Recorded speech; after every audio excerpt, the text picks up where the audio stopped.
പീഡിപ്പിച്ചെന്നും കെട്ടിയവനെ ജാതി അധിക്ഷേപം നടത്തിയെന്നും കൂടി പറയാമായിരുന്നില്ലേ? ITV news react for right പ്രതികരിക്കാനൊരിടം.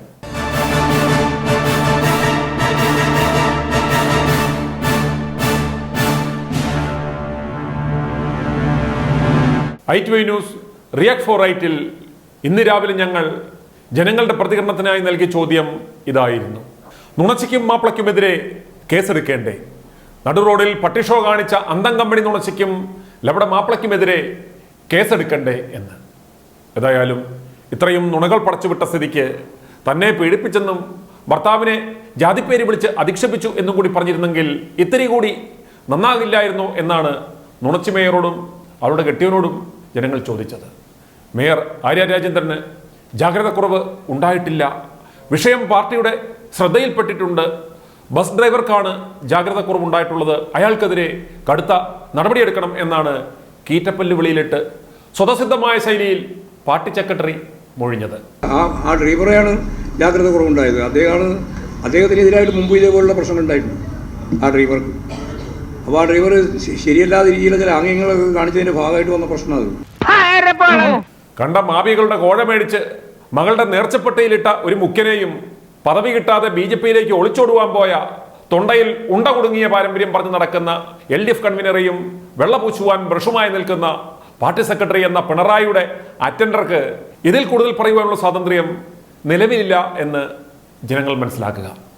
കാട്ടുകള്ളന്മാരെ ബിനാമികളാക്കി അവരെ മുന്നിൽ നിർത്തി ഫണ്ട് കൊടുത്തു തുടങ്ങിയ ചാനലിൽ ഇരുന്ന് ചില മൊട്ടത്തലയന്മാരും വില പോയ പഴയ മാധ്യമവേശികളും ഇരുന്ന് നുണച്ചിക്കമ്പണിയെ വെളുപ്പിച്ചാൽ ഇനി അങ്ങനെ വെളുക്കത്തില്ല എന്ന് മനസ്സിലാക്കുക.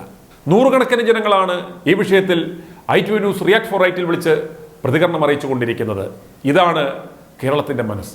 കേരളത്തിലെ ജനങ്ങൾ എങ്ങനെയാണ് ചിന്തിക്കുന്നതെന്ന് അറിയുവാൻ ഈ പ്രതികരണങ്ങൾ വായിച്ചാൽ മതി, കേട്ടാൽ മതി. ITV news react for right പ്രതികരണങ്ങളുടെ ആദ്യ ഭാഗം ഇപ്പോൾ കേൾക്കാം. ഇനിയും ഈ വിഷയത്തിലുള്ള പ്രതികരണങ്ങൾ അറിയിക്കുവാൻ ആഗ്രഹിക്കുന്നവർക്ക് ഞങ്ങളെ ഇന്നും കൂടി വിളിക്കാവുന്നതാണ്. ഇനി പ്രതികരണങ്ങളിലേക്ക്. ഞാൻ ചെന്നൈയിൽ നിന്ന് വിളിക്കുകയാണ്. എൻ്റെ പേര് മാത്യു. ഇത് വളരെ ശക്തമായിട്ട് എല്ലാ ചാനലുകാരും, എനിക്ക് ഏറ്റവും വലിയ ദുഃഖമായിട്ടുള്ള കാര്യം ഇന്ന് ഒരു ചാനൽ മാത്രം, ആ ചാനൽ മാത്രം ഇന്ന് വളരെ 3 പേരും ഒക്കെ എന്താ ഡോക്ടർ അരുൺകുമാറിന്റെ ചാനലാണെന്ന് തോന്നുന്നു. ആ ചാനലില് അത് മാത്രം വളരെ ശക്തമായിട്ട് ഇവർക്ക് സപ്പോർട്ട് ചെയ്ത് രാവിലെ ഒരു ന്യൂസ് ഞാൻ കണ്ടു. അതായത് എന്ത് സപ്പോർട്ട്, അതായത് എല്ലാവരും എതിർക്കുമ്പം ഇവർ അരുൺകുമാറെല്ലാം ന്യായമായിട്ട് പ്രതികരിക്കുന്ന ഒരാളാണ്. അവർ 3 പേര് ഇന്ന് രാവിലെ ഇരുന്ന് വളരെ ശക്തമായിട്ട് ഇവർക്ക് സപ്പോർട്ട് ചെയ്യുന്ന ഒരു രീതി കണ്ടപ്പം ആലോചിച്ച് നോക്കി, എന്ത് രീതി, എന്ത് കൈക്കൂലി ഇവർ മേടിച്ചത്, അല്ലെങ്കിൽ ആരുമായിട്ടുള്ള ബന്ധമാണ് ഇവർക്കുള്ളതെന്നുള്ളത്. അത് വളരെ ശക്തം. ബാക്കി എല്ലാവരും നിങ്ങൾക്കെല്ലാം അഭിനന്ദനമായിട്ടുള്ള ശക്തമായിട്ട് എല്ലാ കാര്യങ്ങളും ഇരിക്കുന്നതിൽ ഏറ്റവും വലിയ ഒരു ധൈര്യമുള്ളൊരു ചാനലാണ് നിങ്ങൾ. എത്രയോ അതായത് ഈ 4 ചുറ്റും വാളിന്റെ നടുക്ക് നിന്ന് പ്രതികരിക്കുന്ന ഒരു ചാനൽ. ഞങ്ങൾ പൊക്കി പറയുന്നതല്ല, really appreciative, proud of you. എത്ര അഭിനന്ദിച്ചാലും പറ്റാത്ത ഒരു ചാനലാണ് നിങ്ങൾ. പക്ഷെ ഇത് നടന്ന സംഭവം ഒരു സാധാരണക്കാരൻ അപ്പൊ ചോദിക്കുന്ന ചോദ്യം ഇതാ, ഞാൻ എന്ത് ചെയ്യാൻ പറ്റും? കാരണം ഇത്രയും വലിയ ഒരു ടീമിന്റെ, അതും അവർ ഭരിക്കുന്ന ഭരണം, പോലീസ് സ്റ്റേഷനിൽ പോകണം, നീതി കിട്ടത്തില്ല. എവിടെ ചെന്നാലും നീതി കിട്ടത്തില്ല. ഒരു കുഞ്ഞു വീട്ടിലുണ്ട്. ഇതെല്ലാം സഹിക്കാം സാർ. ഇതിന്റെ ക്ലൈമാക്സ് മാത്രമേ ആരും പറയാത്തൊരു കാര്യം ഞാൻ പറയുന്നത് സാർ. ആ മനുഷ്യൻ അവിടുന്ന് ഇത്രയും കിലോമീറ്റർ വണ്ടി ഓട്ടിച്ച് ട്രിവാൻഡ്രത്ത് എത്തുന്നതിന് മുമ്പ് ഉറങ്ങിയിട്ടില്ല. ആ മനുഷ്യനെ അറസ്റ്റ് ചെയ്തതോ പോലീസ് ക്ഷമ ചോദിച്ചൊന്നുമല്ല. അവൻ രാവിലെ വരെ, അത് ആലോചിച്ച് നോക്കണം, ഒരു മനുഷ്യ ജീവൻ രാവിലെ വരെ പോലീസ് സ്റ്റേഷനിൽ കൊതുകടി കൊണ്ടിരിക്കുന്നു ഒരു സബ്ജക്റ്റ് അവൻ പറയുന്നുണ്ട്. അപ്പം 2 ദിവസം ഉറക്കൊഴിയാതെ ഒരു കുഞ്ഞിനെ കാണാതെ പോലീസ് സ്റ്റേഷനിൽ ഇരിക്കുന്ന ഇവര് പോയി ആര്യ രാജ്യത്തിനും എല്ലാം AC കിടന്ന് ഉറങ്ങുക. അവർക്ക് രാവിലെയാണ് അവരെല്ലാം ടിവിയുടെ മുമ്പിൽ വരുന്നത്.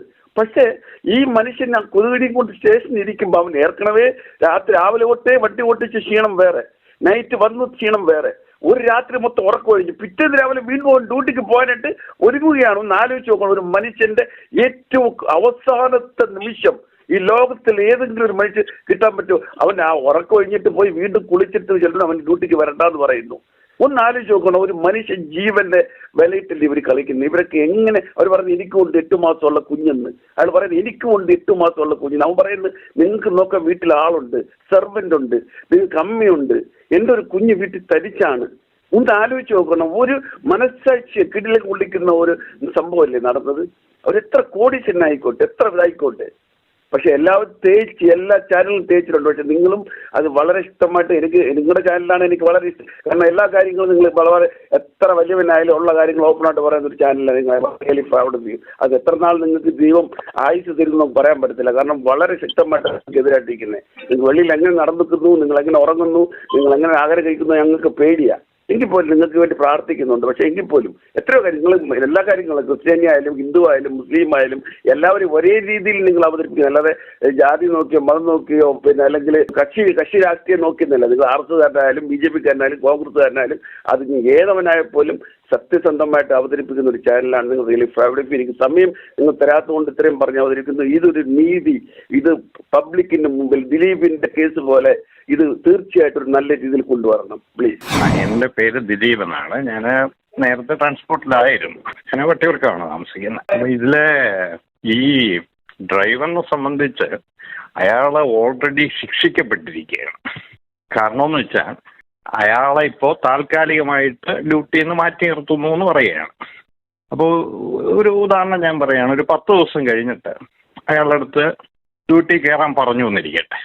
ഇയാളുടെ താൽക്കാലിക ജീവനക്കാരനാണ്. അപ്പോൾ ഈ 10 ദിവസം ഇയാൾ ശമ്പളം ഇല്ലാതെ ഇയാൾ ജോലി ചെയ്യാൻ തയ്യാറാണ്, പക്ഷെ ജോലി ചെയ്യാൻ കഴിയുന്നില്ല. കാരണം ഇദ്ദേഹത്തിന്റെ കുഴപ്പമല്ല, ഇദ്ദേഹത്തോട് കോർപ്പറേഷൻ പറഞ്ഞിരിക്കുകയാണ് ജോലിക്ക് വരണ്ട, ഒരു തീരുമാനമായിട്ട് താൽക്കാലികമായിട്ട് താങ്കൾ മാറിയെന്നുള്ളൂ, ഇത് കഴിഞ്ഞിട്ട് ജോലിക്ക് ഞങ്ങൾ വിളിച്ചോളാം എന്ന് പറയുകയാണ്. ഒരു 10 ദിവസം കഴിഞ്ഞാണ് തീരുമാനം വരുന്നത്, അല്ലെങ്കിൽ ഒരു 20 ദിവസം കഴിഞ്ഞാണ് തീരുമാനം വരുന്നതെങ്കിൽ ഇയാൾക്ക് ഈ 20 ദിവസം ജോലി നഷ്ടം ഉണ്ടാകുകയാണ്.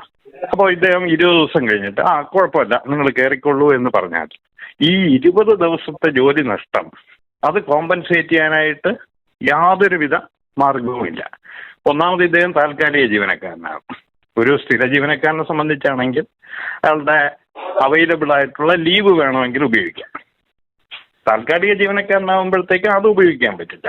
അപ്പോൾ ശരിക്കും പറഞ്ഞാൽ ഇദ്ദേഹത്തിന് 20 ദിവസം അല്ലെങ്കിൽ 10 ദിവസം ജോലി നഷ്ടപ്പെടുന്ന ഒരവസ്ഥയാണ് വരുന്നത്. അപ്പോൾ ഇത് നമുക്ക് പെട്ടെന്ന് തോന്നും ഇദ്ദേഹത്തെ പിരിച്ചുവിട്ടില്ല, ഇദ്ദേഹത്തിന്റെ മേൽ ശിക്ഷണ നടപടികളൊന്നും ഉണ്ടായില്ല. യഥാർത്ഥത്തിൽ ഇദ്ദേഹത്തിന്റെ മേൽ ശിക്ഷണ നടപടി ഉണ്ടാകുകയാണ് ചെയ്യുന്നത്, ഇദ്ദേഹത്തിന് തൊഴിൽ നഷ്ടം ഉണ്ടാകുകയാണ് ചെയ്യുന്നത്. ഇത് അനീതിയാണ്. ഇത് ഒരു തരത്തിലും നമുക്ക് ന്യായീകരിക്കാവുന്ന ഒന്നല്ല.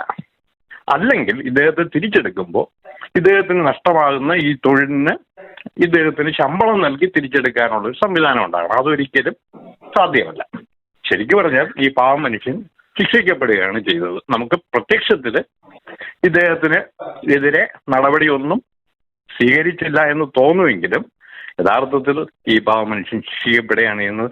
ഇത് അനീതിയാണ്. ഞാൻ തൃശ്ശൂരിൽ നിന്നാണ്, ജോർജാണ്. ഞാൻ ഇന്നലെ ട്രാൻസ്പോർട്ട് ബസിന്റെ പ്രശ്നവുമായി ബന്ധപ്പെട്ടാണ് ഞാൻ ഇത് വിളിക്കുന്നത്. ഒരു ട്രാൻസ്പോർട്ട് ഡ്രൈവർ ഇന്നത്തെ ട്രാഫിക് സാഹചര്യം വെച്ച് തൃശ്ശൂരിൽ നിന്ന് തിരുവനന്തപുരത്തേക്ക് വണ്ടി ഓടിക്കുമ്പോൾ ഒരു ഡ്രൈവറുടെ കണ്ണ്, കൈ, കാല്, മനസ്സ്, ബോഡിയുടെ എല്ലാ അവയവങ്ങളും വർക്ക് ചെയ്താൽ മാത്രമേ 8.5 മണിക്കൂർ വർക്ക് ചെയ്താൽ മാത്രമേ തിരുവനന്തപുരത്തെത്തുള്ളൂ. ഈ ഡ്രൈവറിന്റെ മാനസികാവസ്ഥയും ശാരീരികാവസ്ഥയും മനസ്സിലാക്കാതെ ഒരു ചെറിയ വണ്ടിയിൽ നിന്ന് ഈ ആര്യ എന്ന് പറഞ്ഞ മേയറും MLA യും അവര് നിയമം നടപ്പിലാക്കേണ്ട അല്ലെങ്കിൽ ജനങ്ങൾക്ക് വേണ്ടി സുരക്ഷ ഉറപ്പാക്കേണ്ട അവര് ഈ ചെയ്തത് വളരെ അനീതി നിറഞ്ഞ ഒരു സംഭവമാണ്. ഇദ്ദേഹത്തിനെതിരെ കേസ് കൊടുത്തപ്പോ പോലീസ് വെറുതെ ഇരിക്കുന്നതല്ലോ, കേരള പോലീസ് തിരിച്ചും ഈ മേയർക്കെതിരെയും MLA-ക്കെതിരെയും കേസ് രജിസ്റ്റർ ചെയ്ത് ഇവര് ചെയ്ത കുറ്റത്തിന് തക്ക ശിക്ഷ കൊടുത്തില്ലെങ്കിൽ ഈ ജനാധിപത്യ രാജ്യത്ത് മനുഷ്യർക്ക് ജീവിക്കാനുള്ള അവകാശം സത്യത്തിൽ നിഷേധിക്കുകയാണ്. ഒരു ഈശ്വരൻ അല്ലെങ്കിൽ ഒരു ദൈവസൃഷ്ടിയായ മനുഷ്യന് ജീവിക്കാനുള്ള അവകാശം എല്ലാവർക്കും ഒരുപോലെയാണ്. ഒരുവൻ ഡ്രൈവർ ആയതുകൊണ്ട് അവന് കൂടുതൽ ശിക്ഷിക്കുകയും അവന് ഇല്ലാത്ത തെറ്റിന്റെ പേരിൽ അവനെ കുറ്റം ആരോപിച്ച് ഒരു ദിവസം അവന് ജയിലിലടച്ചു അല്ലെങ്കിൽ പോലീസ് സ്റ്റേഷനിൽ ഇരുത്തി. എന്തുകൊണ്ട് മേയർ എന്ന പദവി ദുരുപയോഗം ചെയ്ത ഇവരെ പോലീസ് അവിടെ കൊണ്ടിരുത്തിയില്ല? ഇന്ന് ഈ ജനാധിപത്യ രാജ്യത്ത് ഈ സ്വാതന്ത്ര്യത്തിന് വേണ്ടി ഒരുപാട് മനുഷ്യര് ജീവൻ കൊടുത്ത് നമുക്ക് സ്വാതന്ത്ര്യം നേടി തന്ന അവരൊക്കെ ശരിക്കും പറഞ്ഞാൽ ഈ കഥ കേൾക്കുമ്പോഴും കാണുമ്പോഴൊക്കെ അവരൊക്കെ യഥാർത്ഥത്തിൽ വിഡ്ഢികളായില്ലേ? അവർ ജീവൻ കൊടുത്ത് നമുക്ക് സ്വാതന്ത്ര്യം നേടി തന്നത് എന്തിനു വേണ്ടിയിട്ടായിരുന്നു? ജനങ്ങൾക്ക് ഒരുപോലെ ജീവിക്കാനാണ്. ഇന്ന് അധികാരമുള്ളവർക്ക് മാത്രമേ ഇന്ന് ജീവിക്കാൻ പറ്റുന്ന ഒരു കാലമായി മാറി. വളരെ സങ്കടമാണ് ഇത് പറയുമ്പോൾ. ഒരു ഹെവി ഡ്രൈവർ, പഴയ കാലത്ത് ഒരു ഹെവി ഡ്രൈവർക്ക് കിട്ടുന്ന ശമ്പളത്തിന്റെ 10 മടങ്ങ് ശമ്പളമാണ് ഇന്ന് ഗവൺമെന്റിലെ ഓരോ ചെറിയ ജീവനക്കാർ പോലും മേടിക്കുന്നത്. എന്നിട്ട് അവരുടെ മനസ്സിലാക്കാതെ പീഡിപ്പിക്കുന്നവനെ കൂടുതൽ പീഡിപ്പിക്കുന്ന ഒരു അവസ്ഥ സാധാരണ ജനങ്ങൾക്ക് ഈ കാലഘട്ടത്തിൽ വരുന്നു. എല്ലാവരും ഉണർന്ന് ചിന്തിക്കണം, എല്ലാവരും ഉണർന്ന് പ്രവർത്തിക്കേണ്ട ഒരു കാലഘട്ടമായി. ITV ചാനലിൽ ഇതുപോലുള്ള കാര്യങ്ങൾ ചെയ്യുന്നതിൽ തീർത്തും പ്രശംസനീയമാണ്. അങ്ങേക്കും അങ്ങയുടെ ചാനലിലും ഒരുപാട് ഉയരങ്ങൾ ഉണ്ടാവട്ടെ, നന്മകൾ നേരുന്നു. എന്തായാലും ഇതിന് ഒരു ശക്തമായ ഒരു പ്രതികരണം ഉണ്ടാവണം, അതിനനുസരിച്ച് ശക്തമായ നിയമ നടപടികൾ ഉണ്ടാവണം. ഇതാണ് എന്റെ അഭിപ്രായം. ഞാൻ മേഴ്സി മാത്യു, ഞാനിവിടെ ട്രിവാൻഡ്രത്ത് PTPനാർ എന്ന് വിളിക്കുന്നേ. സുനിലിന്റെ എല്ലാ യൂട്യൂബ് ഇത് കാണാറുണ്ട്, എല്ലാം കാണുന്നുണ്ട്, ലിങ്കുകളെല്ലാം ഓപ്പൺ ചെയ്യും. ഇന്ന് ഞാൻ കേട്ടത് ആ മേയറുടെ പ്രശ്നം കേട്ടപ്പോൾ എനിക്ക് പറയാനുള്ളത് ഞാനൊന്ന് പറഞ്ഞോട്ടെ. ആ മേയർ ആ പാവപ്പെട്ട ഡ്രൈവർ വണ്ടി ഓടിച്ചു കൊണ്ടുവന്ന് നിർത്തി സിഗ്നലിൽ ഇട്ടിരുന്നപ്പം 2 സ്ത്രീകളും 2 പുരുഷന്മാരുമാണ് ആ ഡ്രൈവറെ അറ്റാക്ക് ചെയ്യുന്നത്. അയാൾ ആ ഡ്രൈവർ സീറ്റിൽ ഇരിക്കുമ്പം വേറെ കണ്ടക്ടറോ വേറെ ജനങ്ങൾ ആരും പ്രതികരിക്കുന്നില്ല. ഈ 4 പേര് അയാളെ ഏത് രീതിയിൽ അറ്റാക്ക് ചെയ്യാമോ അത് ഒരു രീതിയിലും ആ പവർ ഉപയോഗിച്ചിട്ടാണ് അത് ചെയ്യുന്നത്. മേയറാണ് MLA ആണെന്നുള്ള ആ ധാർഷ്ട്യത്തിൽ ഈ പാവപ്പെട്ട ഡ്രൈവറുടെ മേക്കെട്ട് കയറുന്നു. എന്നാൽ അയാളുടെ പേരിലുള്ള കുറ്റം എന്താണെന്നോ, അയാൾ ആ വണ്ടി ഓടിച്ച് എങ്ങനെയും ആ ഡെസ്റ്റിനേഷനിൽ എത്താൻ വേണ്ടി ബുദ്ധിമുട്ടി ഓടിച്ചു വരുന്ന ആ മനുഷ്യനെ ഈ രീതിയിൽ വഴിക്ക് തടഞ്ഞു നിർത്തി അയാളുടെ ജോലിയെ തടസ്സപ്പെടുത്തി ആ യാത്രക്കാരുടെ മുഴുവൻ അവർക്ക് എത്താൻ പറ്റാ ഡെസ്റ്റിനേഷനിൽ എത്തുന്നതിന് മുമ്പേ അവരെ മുഴുവൻ തടഞ്ഞു. അതിന് തീർച്ചയായിട്ട് ഈ കാണുന്ന ഈ CCTV ദൃശ്യങ്ങളാണ് ഏറ്റവും, ക്യാമറ കള്ളം പറയത്തില്ലല്ലോ, അത് ആ 4 പേരുടെ പേരിൽ കേസ് എടുത്തിട്ട് നടപടി ഉണ്ടാവണം. ഇല്ലെന്നുണ്ടെങ്കിൽ എന്ത് ജനാധിപത്യം കേരളത്തില്? ഒരു പാർട്ടിയെ മാത്രം നമ്മൾ ഫേവർ ചെയ്താൽ മതി. എല്ലാത്തിനും ഒരു നീതി ഉണ്ടല്ലോ. നിയമം കയ്യിലെടുക്കാൻ ഇപ്പം മേയർ ആയിട്ടും MLA ആയിട്ടും ധാർഷ്ട്യത്തോടങ്ങ് നിയമം കയ്യിലെടുത്ത് പാവപ്പെട്ടവനെ ഒതുക്കാമെന്ന് വിചാരിച്ചു. അതൊരിക്കലും നിൽക്കരുത്. ഗണേഷ് കുമാർ അതിന് സൈഡിൽ നിൽക്കത്തില്ലെന്നാണ് എൻ്റെ വിശ്വാസം. ഞാൻ പല ഇത് കേട്ട ചാനലിൽ താഴെ കമന്റ് ഇട്ടപ്പോഴും ഗണേഷ് കുമാർ ഇടപെടണമെന്ന് തന്നെ ഞാൻ പറഞ്ഞേക്കുന്നത്. ഗണേഷ് കുമാർ ഇടപെട്ടാൽ അതിനകത്ത് നീതി കിട്ടുമെന്ന് എൻ്റെ വിശ്വാസം. അതുപോലെ ആ സ്ത്രീ വേറൊരു കാര്യം പറഞ്ഞേക്കുന്ന അവരെ എന്തോ ലൈംഗിക ആക്ഷൻ കാണിച്ചത്. ഞാൻ ചോദിക്കുമായിരുന്നു, ഈ ഡ്രൈവറെ ആ സ്റ്റിയറിംഗ് കൈ പിടിക്കാതെ ആ കാലും ചവിട്ടാതെ അയാൾ വണ്ടി ഓടിക്കാൻ നോക്കൂ? അയാൾ അന്നേരം കൈയും കാലും എടുത്തേച്ച് ഇവരെ ആംഗ്യം കാണിക്കാൻ പോയാൽ വണ്ടി അങ്ങ് പാളത്തില്ലയോ? ഇവരെന്ത് സെൻസ് ഇല്ലാത്ത രീതിയിൽ ഇവർ സംസാരിക്കുന്നു. പറയുന്നതിന് വക്കീല് പറഞ്ഞു കൊടുത്താണ് കേസ് വിലക്കണമെങ്കിൽ സ്ത്രീത്വത്തെ അപമാനിച്ചു എന്നുള്ള വകുപ്പിടണമെന്നുണ്ടെങ്കിൽ ഇങ്ങനെ ഒരു സാധനം കൂടെ പറഞ്ഞോളാൻ പറഞ്ഞു അവള് വിളിച്ചു പറഞ്ഞത്. അവള് വേണമെങ്കിൽ ആ വണ്ടി ഇരുന്നോണ്ട് ഇപ്പുറത്ത് അവളെ റേപ്പ് ചെയ്തെന്നുകൂടെ അവള് സർട്ടിഫിക്കറ്റ് ഉണ്ടാക്കട്ടെ. പച്ച കള്ളത്തരം പറയുന്നത്. അവൾ ഏത് രീതിയിൽ ജീവിച്ചു വന്നെന്നുള്ള ഇവിടെയുള്ള തിരുവനന്തപുരത്തുള്ള എല്ലാവർക്കും അറിയാം. വളരെ ബുദ്ധിമുട്ടി കഷ്ടപ്പെട്ട് പാർട്ടിയുടെ സഹായത്തോടെ, അവള് തന്നെ പറഞ്ഞ് ഞാൻ കേട്ടിട്ടുണ്ട്, പാർട്ടിയുടെ സഹായത്തോടെയാണ് ഭക്ഷണം കഴിച്ചതും പഠിച്ചതുമല്ല. എന്നിട്ട് കഷ്ടപ്പെടുന്ന മനുഷ്യന്റെ നേരെ നിയമം കയ്യിലെടുത്തുകൊണ്ട് ഈ രീതിയിൽ അയാളുടെ ഡ്യൂട്ടിയെ തടസ്സപ്പെടുത്തി അത്രയും പേരുടെ യാത്ര ഇടയ്ക്ക് വെച്ച് മുടക്കി ഇതിനെല്ലാം അവരോട് കോമ്പൻസേഷൻ വാങ്ങിക്കണം. ഇല്ലെങ്കിൽ എന്ത് നീതി? ഈ രാജ്യത്ത് നീതി ഉണ്ടെങ്കിൽ ഇതിന്റെ കോമ്പൻസേഷൻ അവരോട് വാങ്ങിക്കണം. അത് സ്വമേധയാ കേസെടുത്തോ അല്ലാതെ എന്താന്നേലും ശരി, ഇത് ഒരു രീതിയിലും നീതിയുള്ളൊരു കാര്യമല്ല ചെയ്തിരിക്കുന്നത്. ഇത് തന്നെ എനിക്ക് എൻ്റെ ഈ അഭിപ്രായം ശരിയെന്നാണ് എൻ്റെ വിശ്വാസം. എനിക്ക് ശരിയെന്ന് തോന്നിയതാണ് ഞാൻ പറയുന്നത്. അത് ശരിക്കും പറഞ്ഞാൽ അങ്ങനെ നമ്മൾ ഇടതുപക്ഷത്തെ ഭയപ്പെട്ടിട്ട് ഇവിടെ ഭൂമി വേറെ ആർക്കും ജീവിക്കണ്ടേ ഈ സ്റ്റേറ്റിൽ? ഗോഡ്സ് ഓൺ കൺട്രിയാന്ന് പറയുമ്പോൾ ദൈവത്തിന്റെ നീതി ഇതാണോ? കഷ്ടം. ഞാൻ ഓർക്കുമായിരുന്നു. അപ്പൊ അവരതുകൊണ്ട് ഈ അവരുടെ ധാർഷ്ട്യവും അഹങ്കാരവും കൊമ്പൊടിയണമെന്നുണ്ടെങ്കിൽ ഈ അവളുടെ ഫോൺ സംസാരത്തിനകത്തറിയാം അവള് നുണ പറഞ്ഞ് ആ പാവപ്പെട്ടവനെ ഏത് രീതി. അതുപോലെ ഇന്നലെ ഒരു ചാനൽ ഞാൻ കണ്ട മൊട്ട അരുണ് ഏത് രീതിയിലെങ്കിലും വളച്ച് ഇവനെ കുറ്റക്കാരനാക്കാൻ വേണ്ടിയുള്ള ശ്രമമാണ് അതിനെ നടത്തിയത്. ഞാൻ അതിന് താഴെ ഒരു കമന്റ് ഇട്ടിട്ടുണ്ട്, ഇന്നു മുതൽ പോയി മേയറുടെ ആയിട്ട് ജോലി ചെയ്യാൻ ഇത് കളഞ്ഞേച്ച് ചാനലിന്റെ പണികൾ. അല്ലാതെ അങ്ങനെയുള്ള കള്ളത്തരത്തിന് കൂട്ടു നിൽക്കാമോ? നമ്മൾ ഒരിക്കലും ഇത് എല്ലാവർക്കും നിയമം ഒരുപോലെ, നിയമം കയ്യിലെടുത്തിട്ട് വേറൊരുത്തരെ ഈ രീതിയിൽ അറ്റാക്ക് ചെയ്യുന്നതിന് സൈഡ് ചെയ്യാന്ന് പറഞ്ഞു കഴിഞ്ഞാൽ അങ്ങേയറ്റം നിയമലംഘനം തന്നെയല്ലോ അത്. എന്റെ പേര് നൈനാൻ ജോർജ്, മാവേലിക്കര. ഇത് ഈ ന്യൂസ് കേട്ടപ്പോൾ മുതൽ മനസ്സ് ദേഷ്യം മൂലം വളരെയധികം എങ്ങനെ പ്രതികരിക്കണമെന്ന് ആലോചിച്ചുകൊണ്ടിരിക്കുകയായിരുന്നു. കാരണം ഈ രാഷ്ട്രീയ നേതൃത്വങ്ങളെ, രാഷ്ട്രീയമായിട്ട് ഇൻഫ്ലുവൻസ് ഉള്ളവർക്ക് എന്തെങ്കിലും ആയിക്കഴിഞ്ഞാൽ ഈ പൊതുജനങ്ങളെ കരുതകളാക്കി അവരെ എന്തും ചെയ്യാം എന്നുള്ള ഒരു ധാർഷ്ട്യമാണ് അവർക്കുള്ളത്. രാത്രി വന്നിട്ട് ആദ്യം പറഞ്ഞ കള്ളങ്ങളൊക്കെ ഓരോന്നോരോന്നും പൊളിഞ്ഞുകൊണ്ടിരിക്കുക. ആ പാവപ്പെട്ട ഡ്രൈവറെ പിടിച്ച് പോലീസ് സ്റ്റേഷനിൽ കൊണ്ട് ഒരു രാത്രി കൊണ്ട് നിർത്തി. ഇതൊക്കെ വളരെ ഡെമോക്രസിയിൽ സാധിക്കാത്ത കാര്യങ്ങളാണ്, സാധിക്കാൻ പാടില്ലാത്ത കാര്യങ്ങളാണ്. തീർച്ചയായിട്ടും ഈ രണ്ടുപേരെയും, മേയറേയും MLA അവർക്കെതിരെ പോലീസ് കുറ്റം ചുമത്തി ഒരു ദിവസം ജയിലിലടക്കണം. കാരണം ഇവർ ചെയ്തത് ഡെമോക്രസിയോടെ സാധാരണ ഒരു പാവപ്പെട്ട മനുഷ്യന് നേരിടുന്ന വളരെ രൂക്ഷമായ ഒരു അതിക്രമമാണ്. പാവങ്ങൾ നാളെ ആർക്കും ഇനി സംഭവിക്കാം. ഇത് സംഭവിക്കാൻ പാടില്ലാത്ത, കാരണം ഈ കഥകളൊക്കെ കേട്ടപ്പോൾ ഡ്രൈവറുടെ സ്ഥാനം അദ്ദേഹം പറഞ്ഞ കാര്യങ്ങളൊക്കെ വളരെ സത്യസന്ധമായിട്ട് തൃശ്ശൂരിൽ നിന്ന് ട്രിവാൻഡ്രം വരെ ഡ്രൈവ് ചെയ്തിരുന്ന വ്യക്തിക്ക് എത്ര മാനസികമായ ക്ഷീണവും കാണും. എന്നിട്ട് പോലും അയാളെ ഇത്ര ഉപദ്രവിച്ച് പോലീസ് സ്റ്റേഷനിൽ കൊണ്ടിരുത്തുകയും ഒരു യാത്ര കൊണ്ടിരുത്തുകയും വളരെ ക്രൂരമായ ഒരു ഇടപാടായിപ്പോയി. ഡെമോക്രസിയിൽ കേരളത്തിൽ സംഭവിക്കാൻ പാടില്ലാത്ത ഒരു കാര്യമാണ്. തീർച്ചയായിട്ടും ഈ മേയറേയും അവരുടെ ഭർത്താവിനെയും ഒരു ദിവസം ജയിലിൽ അടയ്ക്കണം എന്നാണ് എനിക്ക് പറയാം. ഞാൻ ബേബിക്കുട്ടി, ഞാനും പ്രതികരിക്കുന്നു, നിങ്ങളോട് സപ്പോർട്ട് ചെയ്യുന്നു. അവളെ ഒരു പാഠം പഠിപ്പിക്കാൻ അത്യാവശ്യമാണ് എന്നാണ് എൻ്റെ അഭിപ്രായം. അവളെ അറസ്റ്റ് ചെയ്യിപ്പിക്കണം, കേസെടുക്കണം എന്നെല്ലാം നാട്ടുകാരെല്ലാവരും കൂട്ടട്ടെ എന്നാണ് എൻ്റെ ആശംസ. എൻ്റെ പേര് ഫിലിപ്പോസ് തോമസ്. ഇവിടുത്തെ ഈ ന്യൂസ് ഞാൻ നിങ്ങളെ കണ്ടുകൊണ്ട് തന്നെ ഇരിക്കുമ്പോഴാണ് പ്രതികരിക്കുന്നത്. ഞാൻ ഡൽഹിയിലായിരുന്നു, ഒരു 40 വർഷം ജോലി ചെയ്തിരുന്നു. ആ സമയത്ത് ഞാൻ പാർട്ടിയുടെ ജില്ലാ കമ്മിറ്റിയും ഒരു സാംസ്കാരിക സംഘടനയുടെ മുതിർന്ന നേതാവുമായിരുന്നു. ഇപ്പോഴും അവിടെ ഉണ്ട്. ഈ സംഭവം കണ്ട് എനിക്ക് ഓർമ്മ വരുന്നത്, നമ്മുടെ ഈദി അമീന്റെ മകൻ ഫോറിൻ യൂണിവേഴ്സിറ്റിയിൽ അഡ്മിഷൻ കിട്ടാതെ ഇവിടെ വന്നിട്ട് അവന്റെ രാജ്യത്ത് വന്നിട്ട് അവിടെ തുടങ്ങി വെച്ച കാര്യങ്ങളാണ് ഈദി അമീന് അവസാനമായത്.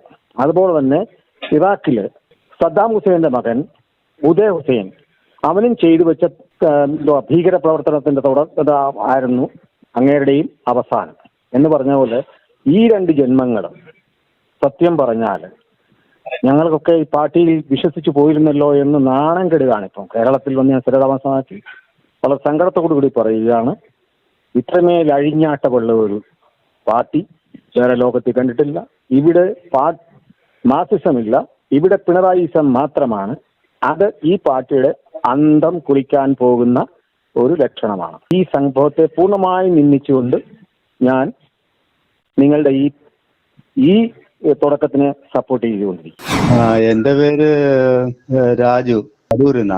ഈ ആര്യ രാജേന്ദ്രന്റെ അത് അവര് ഈ സൈഡ് കൊടുക്കാത്തതിന്റെ ഉള്ള ദേഷ്യത്തിലാണ് ഇതൊക്കെ അവർ പറയുന്നത്.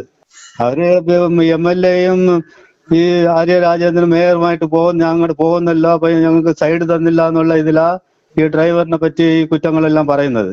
അതുപോലെ ഈ ഡ്രൈവറിനെ കണ്ടാലേ ഞാനിതുവരെ കണ്ടിട്ടില്ല. അയാളെ സംസാരവും അയാളെ കണ്ടാലേ വെറും ഒരു പാവമാണ്. അങ്ങേര് മാപ്പ് ചോദിച്ചതാ, മാപ്പ് ചോദിച്ചിട്ട് കൂടെ അവർ വിടുന്നില്ല. ഇവര് പാർട്ടിയെല്ലാം കഴിഞ്ഞിട്ട് പോകുന്നതാ. അപ്പൊ ഇവര് തന്നെ ഈ വെള്ളം അടിച്ചിട്ടുണ്ടോന്ന് കൂടെ അറിഞ്ഞൂടാ. അപ്പൊ ഈ ഡ്രൈവറെ ടെസ്റ്റ് ചെയ്യാൻ പോയപ്പോ അവരെയും കൊണ്ടുപോകണമായിരുന്നു. അതുകൊണ്ട് അങ്ങേർക്ക് ജോലി കൊടുക്കാൻ പറയണം മന്ത്രിയെടുത്ത്. അതേ പറയാനുള്ളൂ. എൻ്റെ പേര് രജനി, ഞാൻ കായംകുളത്തു നിന്നാണ് വിളിക്കുന്നത്. സാറേ, ഇവർക്ക് മാത്രം നടന്നാൽ മതിയോ? ഈ പാർട്ടിക്കാർക്കല്ലാത്ത ഈ പാവങ്ങൾക്കൊന്നും റോഡിൽ ഇറങ്ങണ്ടായോ? അതൊന്നും അല്ലല്ലോ. എല്ലാവർക്കും ഉള്ളത് ഒരു നിയമം തന്നെയല്ലോ സാറേ. അത്രയും ആൾക്കാരെ ആ വണ്ടിക്കകത്തിരുത്തി അത്രയും തെറി പറഞ്ഞിട്ട് അവർ പറയുന്നത് അയാളാണെങ്കിൽ എന്തോ ചെയ്തെന്ന്. അയാൾ ചെയ്തത് ഈ ക്യാമറയ്ക്കത്രയെല്ലാം കാണാമല്ലോ സാറേ.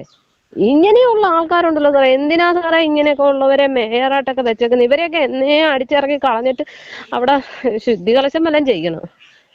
എങ്ങനെ തലയിലിരിക്കുന്നവർ അതി വലുതല്ലേ, പിന്നെ എങ്ങനെ താഴെ ഇരിക്കുന്നവർ ശരിയാവുന്നു? അല്ല സാറേ, എന്തോ കണ്ടിട്ടൊന്നും പറയാൻ പറ്റുന്നില്ല. ഒരു പാവം പിടിച്ച മനുഷ്യന്. അല്ല, മന്ത്രി എന്തായാലും അതിന് നല്ലൊരു നടപടി എടുക്കുമെന്നാണ് ഞങ്ങളുടെ വിശ്വാസം. സാറെങ്കിലും നല്ലൊരു ഇത് ചെയ്താൽ മതി. ഇവരെ വേണം ആദ്യം മാപ്പ് പറയാൻ. ആ മനുഷ്യൻ രാത്രി തന്നെ അവരെ വിളിച്ച് മാപ്പ് പറഞ്ഞപ്പോ അതല്ലല്ലോ അവര് ചെയ്തത്. ഇത്രയും നാണം കെട്ട പ്രവൃത്തിയല്ലേ അവര് പറയുന്നത്. എന്തിനാ സാറേ ഇങ്ങനെയുള്ള ആൾക്കാരെ ഇങ്ങനെ ഇവിടെ കയറ്റി വെച്ചാക്കുന്നത്? അല്ല സാറേ, ഇതൊക്കെ കാണുമ്പം പറയാതിരിക്കാൻ പറ്റുന്നില്ല. ഒരു അത്രയും ആൾക്കാർ ആ വണ്ടിക്ക് അതുകൊണ്ട് അവർ തൃശ്ശൂരിൽ നിന്ന് വരുന്നെന്ന് പറയുന്ന വണ്ടി യാത്ര ചെയ്ത് വരുന്നവരുടെ ബുദ്ധിമുട്ടുകൾ അറിയാം. അവര് ഒരു സ്ഥാനത്ത് വരാൻ വേണ്ടി ആയിരിക്കുമല്ലോ വരുന്നത്. ആ 2 കിലോമീറ്ററിന് ഇപ്പുറം അവരിറങ്ങി എന്തിനു വേണ്ടി ആ ആൾക്കാർ ബുദ്ധിമുട്ടിക്കാണ്. ആ മനുഷ്യൻ അത്രയും നേരം ഈ വെയിലും ചൂടും എല്ലാം സഹിച്ചായിരിക്കുമല്ലോ ആ വണ്ടി ഓടിച്ചോണ്ട് വന്നത്. അതൊരു മനുഷ്യനല്ലേ. നമ്മുടെ ജോലി എന്ന് പറഞ്ഞാൽ എന്തിനാ? ആഹാരത്തിനോ നമ്മുടെ കാര്യങ്ങൾക്ക് വേണ്ടി ഇറങ്ങുന്നതല്ലേ. അവരെ എങ്ങനെയിട്ട് ബുദ്ധിമുട്ടിക്കാവോ? ഇവർക്കല്ലെങ്കിൽ ഒരു കാര്യവും ഇല്ലാതെ ഫണ്ട് എഴുതിയെടുക്കാനല്ലേ ഇവരവിടെ ഇരിക്കുന്നത്. ഇവർക്കൊരു ബുദ്ധിമുട്ടും ഇല്ലല്ലോ. AC കറങ്ങാം, എല്ലാം ഇവർക്ക് AC-യാ. ഈ മനുഷ്യന് ഈ ചൂടും പിടിച്ച് എങ്ങനെ ജീവിക്കുന്നെന്ന് ഇവരാരെങ്കിലും അറിയുന്നുണ്ടോ? തിരക്കുന്നുണ്ടോ? ഈ പറഞ്ഞ മേയറെ കൊണ്ട് ഇയാൾക്ക് സമാധാനം പറയിപ്പിക്കണം. അയാളാണെങ്കിൽ ഒരു ശകലം പുറമോട്ട് പോകരുത്. അവരെ കൊണ്ട് ക്ഷമ പറയിപ്പിക്കുക. അയാൾ കോടതി കയറി അയാളെ അത്ര നാണം കെടുത്തി. അന്നേരം അയാൾക്ക് നഷ്ടപരിഹാരം ഇവരെ കൊണ്ട് കൊടുപ്പിക്കണം സാറേ.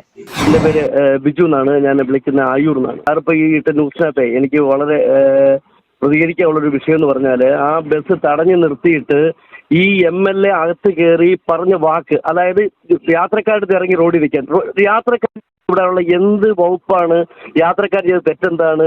അവിടെ ടിക്കറ്റ് എടുത്ത് നിയമപരമായി ബസ്സിൽ ഇരിക്കുന്നവരെ ഇറക്കി റോഡിൽ നിർത്തിയിട്ട് ഇനി നിങ്ങൾ യാത്ര തുടരുന്നില്ല, ഇവിടെ വരെ ഉള്ളെന്ന് നിങ്ങളെല്ലാം ഇറങ്ങണമെന്ന് പറയാൻ അവർ കുറെ പേര് ഇറങ്ങുകയും ചെയ്തെന്ന് എനിക്ക് തോന്നുന്നു.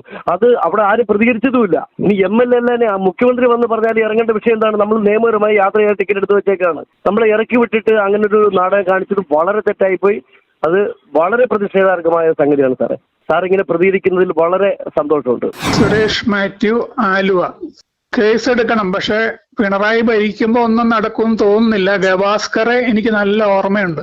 പോലീസ് കോൺസ്റ്റബിൾ ആയിരുന്നു.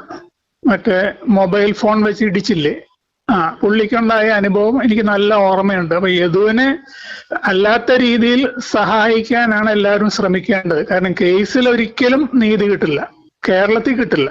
ഖാലിദ് റഹ്മാൻ, തൃശ്ശൂർ. ഇപ്പൊ ക്രോസ് ആയിട്ട് ഈ വണ്ടി KSRTC വണ്ടി നിർത്തി യാത്രക്കാരെ ഇറക്കി വിട്ടല്ലോ. അപ്പൊ അതിന് ഇവർക്കെതിരെ കേസ് എടുക്കണ്ടല്ലോ ശരിക്കും. കാരണം ഇവർ നുണച്ചാന്നുള്ള സംശയമില്ല. കാരണം മോശമായി ആംഗ്യം കാണിച്ചെന്നൊക്കെ പറഞ്ഞു കഴിഞ്ഞാൽ അത് ഇവർ കാണാൻ സാധ്യതയില്ലല്ലോ, എന്തായാലും കാണിച്ചാൽ തന്നെ. അപ്പോ വളരെ ദേഷ്യം വരുന്ന ഒരു സംഭവമാണ് ഇത് നമുക്ക് ജനങ്ങൾക്ക്. അപ്പൊ ഇത് നമുക്ക് സഹിക്കാൻ പറ്റുന്നൊരു കാര്യമല്ല. കാരണം ഇത്രയും വൃത്തികെട്ട ഒരു പദവിയിൽ ഇരുന്നുകൊണ്ട് ആ പദവിനെ ഒരു നിലക്കും മാനിക്കാത്ത രൂപത്തിൽ ഈ സ്ത്രീ പെരുമാറിയിട്ടുള്ളത്, അതിന്റെ ഭർത്താവും.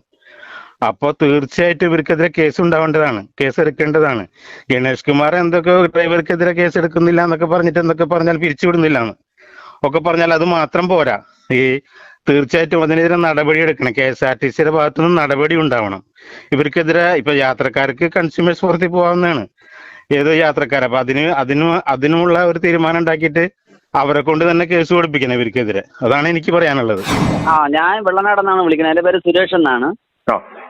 ബസ് ഡ്രൈവർ ചെയ്ത് എന്താണ് തെറ്റ്? ആ കൊച്ചിന് പക്വത ഉണ്ടായിരുന്നെങ്കിൽ ആ കൊച്ചു അങ്ങനെ കൊണ്ടിട്ട് വണ്ടി കുറുക്കെ നിർത്തിയിട്ട് അങ്ങനെ ചെയ്യുമായിരുന്നോ? ആ മേജർ അങ്ങനെ ചെയ്യുമായിരുന്നോ?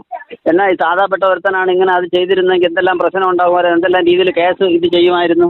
അപ്പം അധികാരം ഉള്ളവർക്ക് ഒരു നിയമവശവും അധികാരം ഇല്ലാത്തവർക്ക് ഒരു നിയമവശവും ഈ കേരളത്തിൽ. അതാണോ ചെയ്യേണ്ടത്? ആ തെറ്റല്ലേ? ആരെയാ ഇത് ചെയ്തത്? തെറ്റല്ലേ? ആ മേഡം ചെയ്തത് തെറ്റല്ലേ?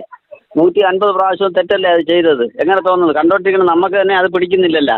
ആ സഹോദരൻ വിളിച്ച് മാപ്പ് വരെ ചോദിച്ചിട്ട് പോലും ആ സഹോദരി അതിന് വഴങ്ങാതെ നിൽക്കുകയാണ്. ഇവരുടെ അടുത്തൊക്കെ എന്താ സംസാരിക്കേണ്ടത്? ഇവർക്കൊക്കെ ഈ പദവി കൊടുത്തതാരാ? ഇതൊക്കെ പക്വത കുറവുണ്ടല്ലേ ഈ സംഭവം സംഭവിച്ചത്? അല്ല എങ്കിൽ ഇത് ഉണ്ടാകുമായിരുന്നു. മേലധികാരികളൊന്നും ഇത് കേൾക്കുന്നില്ലേ, കാണുന്നില്ലേ സംഭവങ്ങൾ?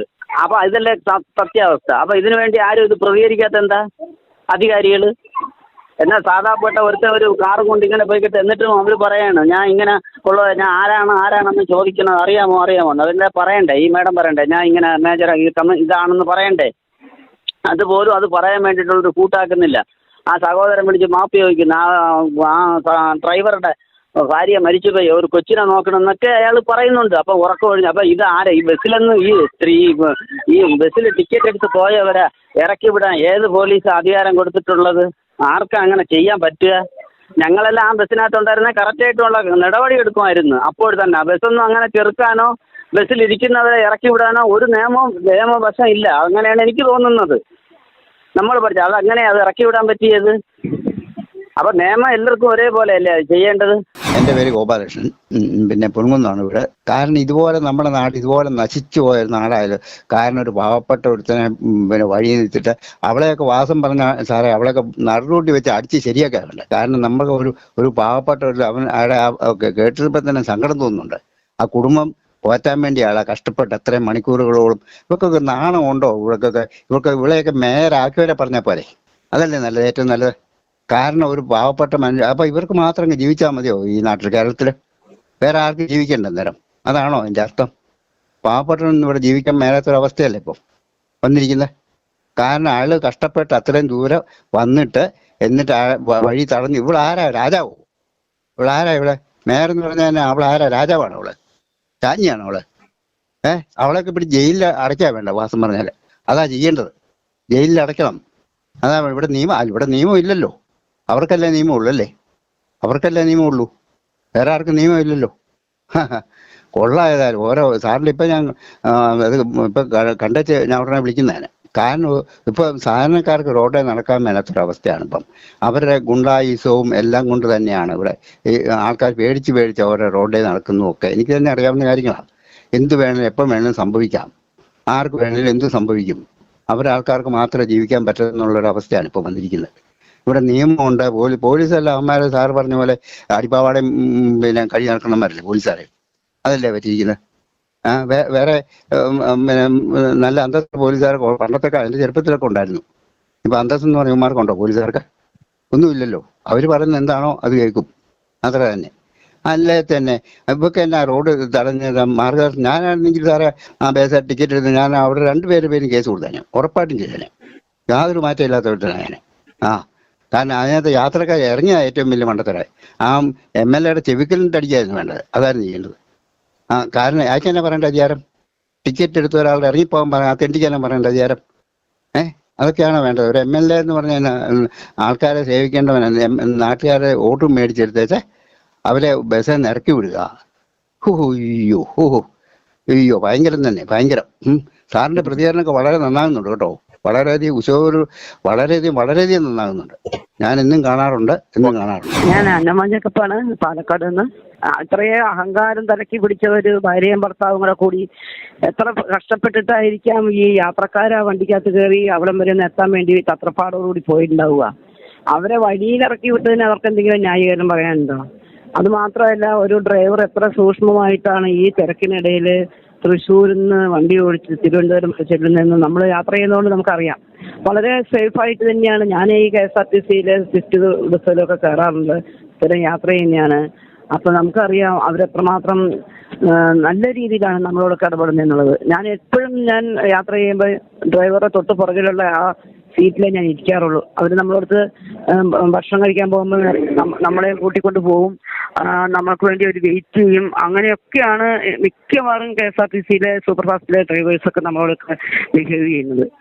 ഇത്രയും അഹങ്കാരം ഈ എന്താ പറയുന്നത്, പിണറായി വിജയനും അവരുടെ മകളും കാട്ടിക്കൂട്ടുന്നതിന് പോലെ ഒരു അഹങ്കാരമാണ് ഇവർ ഭാര്യയും ഭർത്താവും കൂടെ കാട്ടിക്കൂട്ടിയിരിക്കുന്നത്. ഇവർക്കെതിരെ ശരിയായ രീതിയിൽ നടപടി എടുത്തേ പറ്റൂ. കാരണം നമ്മളും യാത്ര ചെയ്ത് പാതിരാത്രിക്ക് പോയി പൊതുവഴിയിൽ ഇറങ്ങി നിൽക്കേണ്ട ഒരു അവസ്ഥ വന്നു കഴിയുമ്പോൾ നമ്മുടെ കയ്യിൽ കുഞ്ഞുങ്ങളും ഒക്കെ ഉണ്ടെങ്കിലുള്ള അവസ്ഥ ഊഹിക്കാവുന്നതല്ലേ ഉള്ളൂ.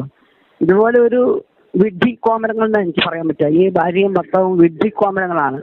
ഈ തലക്കി പിടിച്ചു പോയി അവരുടെ ഒരു അധികാരത്തിന്റെ ഭ്രമം കൊണ്ട് സംഭവിച്ചതൊക്കെ. ഞാൻ ആ ഡ്രൈവറോടൊപ്പമാണ്. അവർക്ക് ഞാൻ എൻ്റെ എല്ലാ പിന്തുണയും അർപ്പിക്കുന്നു. പേര് ജയരാജൻ, കൊല്ലം. ഇവര് കുറെ അഴിമതിക്കാരിയുള്ളു. ഈ ആര്യ രാജേന്ദ്രൻ ഒരുപാട് കേസ് അവർക്കെതിരായിട്ടുണ്ട്. അവിടെ മെഡിക്കൽ സ്റ്റോർ പണ്ട് തിരുവനന്തപുരത്ത് പൂട്ടിച്ച ചരിത്രമുണ്ട്. അതുപോലെ നമ്മളെ പ്രസിഡന്റിന്റെ വാഹനത്തിന് തടസ്സം ഉണ്ടാക്കിയ ഒരു പാർട്ടിയാണ്. ഒരുപാട് കേസ് ഇവർക്ക്. അവര് പ്രായത്തിന്റെ പക്വത ഇവർക്കില്ല. അവര് മേയറാണെന്നും MLA എന്നും പറഞ്ഞുള്ള ധിക്കാരമൊന്നും ജനങ്ങളുടെ അടുത്ത് വേണ്ട. അതുപോലെ മറ്റൊരു കാര്യം എന്ന് പറഞ്ഞാൽ ഇവിടെ നമ്മളെ മുഖ്യമന്ത്രിയുടെ മോളെ കേസും എല്ലാം ഈ ഇതോട് മറിഞ്ഞിരിക്കുകയാണ് പറഞ്ഞാല്. അതുപോലെ ഈ ഓരോ ഭൂമാർഗം സൃഷ്ടിച്ച് മുഖ്യമന്ത്രിയുടെ മോളെ കേസും തള്ളിക്കൊണ്ടുപോകണം. എത്ര കേസുകൾ നടക്കുന്നത്? തൊടുന്നുണ്ടോ? ഇപ്പം ഇലക്ഷൻ കഴിഞ്ഞതിന് ശേഷം തൊടുന്നില്ല. മാവേലിക്കര എന്നാണ് വിളിക്കുന്നത്. പിന്നെ പേര് ശോഭന. സാറ് ഇന്ന് രാവിലെ റിയാക്ട് ഫോർ റൈറ്റ്സിന്റെ കാര്യത്തിനെ കുറിച്ച് ഏതെങ്കിലും സംഭവിച്ച ആ ഒരു കാര്യത്തെ കുറിച്ച് സാറിന് വാർത്ത ചെയ്തിരുന്നു. അപ്പോഴേ സാറേ, ഈ ഒരു പാർട്ടിയുടെ തണലിൽ തിന്നു കൊടുക്കുന്ന അഹങ്കാരം നമ്മൾ ആരും ഉദ്ദേശിക്കുന്ന രീതിയിലല്ല. കാരണം സാധാരണക്കാരന്റെ വയർപ്പിന്റെ വിലയായിട്ട് നികുതി മേടിച്ചിട്ട് ഇവരങ്ങ് തിന്നു കൊഴുക്കുകയാണ്. എന്നാൽ പാർട്ടിക്ക് കൊടി പിടിക്കാനും അത് നിരന്തരം പോകുന്നവർക്ക് ഒരു പദവിയും കിട്ടാതെ അവരും ഒരു സൈഡിലിരിക്കുന്നു. കിട്ടുന്നവർക്ക് കിട്ടിക്കൊണ്ടേയിരിക്കുന്നു. ഇവരിതെല്ലാം കേരളത്തിന്റെ അന്ത്യമായി. ഇനിയും ഇത് ഇന്ന് കരകയറുമെന്ന് തോന്നുന്നില്ല. കാരണം ഇവരിനി ഭരിക്കുന്നിടത്തോളം കാലം ഇനി ഇവിടെ നമുക്കൊരു എഴുന്നേറ്റം ഉണ്ടാകുമെന്ന് തോന്നുന്നില്ല. ഇവരത്രയ്ക്ക് നശിപ്പിച്ചു കഴിഞ്ഞു. എന്താ സാർ ഇവിടെ നടക്കാത്ത സംഭവങ്ങൾ? എത്ര നാളുകൊണ്ട് ഏതെല്ലാം രീതിയിലുള്ള സംഭവങ്ങളാണ് നടക്കുന്നത്? ആ സിദ്ധാർത്ഥിനെ കൊന്നു, വാളയാറിലെ 2 കുഞ്ഞുങ്ങളെ കൊന്നു, പിന്നെ അങ്ങനെ കൊള്ള എന്തെല്ലാം നടക്കുന്നു. ഇതിനെതിരെ ഒരു നടപടി എവിടുന്നെങ്കിലും ഉണ്ടായിട്ടുണ്ടോ? ഇവര് തിന്ന് സുഖിച്ച് രമിച്ച് ചക്രവർത്തിമാരെ പോലെ പൊടി വെച്ച കാറിൽ പറക്കുന്നു. ഇവർക്ക് വാഹനങ്ങളുണ്ട്. സാധാരണക്കാരൻ വീണ്ടും വീണ്ടും ദരിദ്രനായിക്കൊണ്ടിരിക്കുന്നു. നമ്മൾക്ക് നമ്മുടെ ഗതി ഇത് തന്നെ. ഇവിടെ ഇത് മാറണമെങ്കിൽ ഈ ഇസം നശിക്കണം. കുറച്ചു പേരുണ്ട് ഇതിനകത്ത് നല്ലവര്, അവരെ പറ്റിയല്ല ഈ പറയുന്നത്. ഇതിന്റെ തണലിൽ തടിച്ചു കൊഴുക്കുന്നവര് ഈ കേരളത്തെ നശിപ്പിക്കാൻ ഇതൊന്നുമില്ല. കടം മേടിച്ചു മുടിപ്പിച്ചു. എന്തെല്ലാം സംഭവങ്ങൾ നടക്കുന്നു. നമ്മൾ എത്ര പ്രതികരിച്ചാലും, സാറിനെ പോലുള്ളവരും ഞങ്ങളെ പോലുള്ളവരും പ്രതികരിച്ചാലും ഇവിടെ ഒരു മാറ്റവും സംഭവിക്കാൻ പോകുന്നില്ല. കാരണം ഇവർക്കറിയാം ഇവര് കുറെ പേര് കടന്ന് ചലിച്ചിട്ട് അവരവരുടെ വഴിക്ക് പോക്കോളും. അവര് വേർപ്പെടുക്കും, ഞങ്ങൾ തിന്ന് സുഖിക്കും. i2i News, an eye for truth. i2i News subscribe ചെയ്തിട്ടില്ലാത്തവർ ഇപ്പോൾ തന്നെ സബ്സ്ക്രൈബ് ചെയ്യുക. നോട്ടിഫിക്കേഷൻ ലഭിക്കുവാൻ ബെൽ ബട്ടണും അമർത്തുക.